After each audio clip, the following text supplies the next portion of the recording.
Ассаламу алейкум құрметтілерім, сіздермен бүгін ата-анаңыздың балалық шағын есіне түсіретін квашеный капуста мен пюре салынған пирожкиді әзірлейтін боламыз. Оған керекті нәрселерді видеоның описаниясына толығымен жазып кеттім.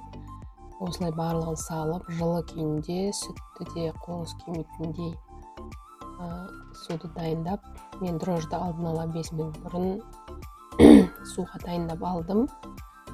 Ол солай аппарат сияқтылып жасасаңыздар, қамырларыңыз тез көтеріледі.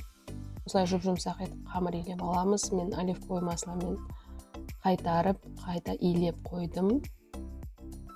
Басы бірігу үшін дәл осылай, содан кейін пищевой пленканы орап 1 сағатқа қалдырып қойдым қамырымды. Менің қамырым көтерілді. Енді пісіруге кірісейік. Мен бұл столешницаның үстін алдын ала майлап қойдым. Осылай қолыңызбен мыжып отырып, кішкентай шариктер шығарып, барлығын бірдей размерде шығарып алсаңыз болады. Осылай үстін басып, ішіне жақсылап салмаларын салып, пирожкиімізді бөгеміз.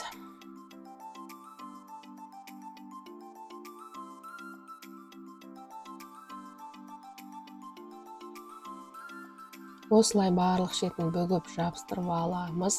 Майға қуырған кезде ашылып кетпейтіндей қылып. Барлығын бөгіп болғаннан кейін тағы да 15 минутқа немесе 10 минутқа пакеттің астына қойып қойсаңыз болады. Тағы да көтеріліп, майға қуырған кезде пышный, сырты хрустящий, сондай күшті дәмді пирожкилер дайын болады.